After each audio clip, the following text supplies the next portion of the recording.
जयश्री राधे आनंद आशुलिपि पत्रिका अंक 35 प्रतिलेखन संख्या 12 गति 100 शब्द प्रति मिनट कुल शब्द 400 प्रारंभ करें।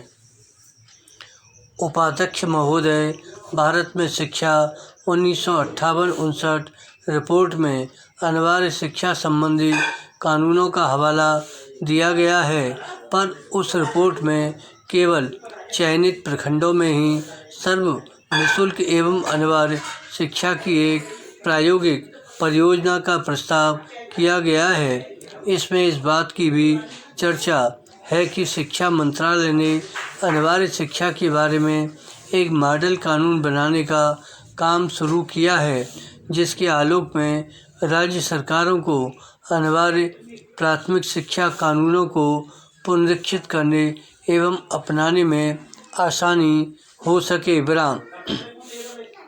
तथापि इन सारे प्रयासों का नतीजा उपर्युक्त उद्धृत 1964 की उस घोषणा के रूप में निकला कि अनिवार्य शिक्षा गैर जरूरी और बेअसर है।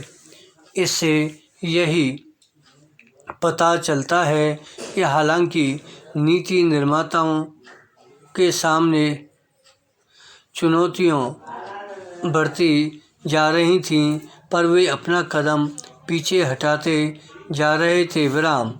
1964 के नीतिगत बदलाव ने विभिन्न राज्यों में मौजूद अनिवार्य शिक्षा के कानूनों की अपेक्षा सुनिश्चित कर दी। पर स्थिति की विडंबना यह है कि कुछ मामलों में स्कूलों में बच्चों की संख्या 100% से भी ऊपर है। मानव विकास रिपोर्ट 1994 में कहा गया है कि 1990 में भारत में कुल दाखिले का अनुपात 99% था। स्पष्ट है कि यह रिपोर्ट हमारी सरकार द्वारा उपलब्ध किए गए आंकड़ों पर आधारित है, लेकिन जनगणना एवं राष्ट्रीय नमूना सर्वेक्षण के आंकड़ों के संयुक्त रूप से बताते हैं कि 1986-87 में 5 से 9 आयु वर्ग के स्कूल जाने वाले बालकों का अनुपात 40 एवं बालिकाओं का अनुपात 52 था।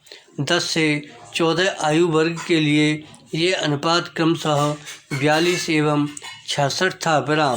पैरा 1964 एवं उसके बाद 1968 एवं 1986 की शिक्षा रिपोर्टों ने बड़ौदा द्वारा शुरू किए गए अनिवार्य शिक्षा अभियान को पीछे धकेल दिया।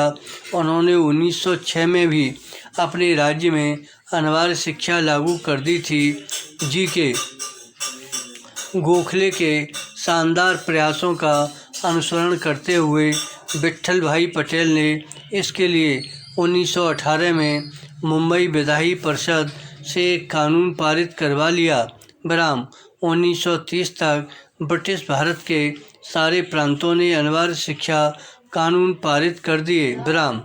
जैसी कि गोखले की इच्छा थी, इन कानूनों के जरिए स्थानीय निकायों पर अपने अपने इलाके में अनिवार्य शिक्षा लागू करने की जिम्मेदारी सौंपी गई। सरकार की जिम्मेदारी थी कि वह इस परंपरा को आगे बढ़ाए। इन कानूनों को प्रभावशाली रूप से कार्यान्वित करने के लिए राज्यों को पर्याप्त संसाधन उपलब्ध कराने चाहिए थे। धन्यवाद।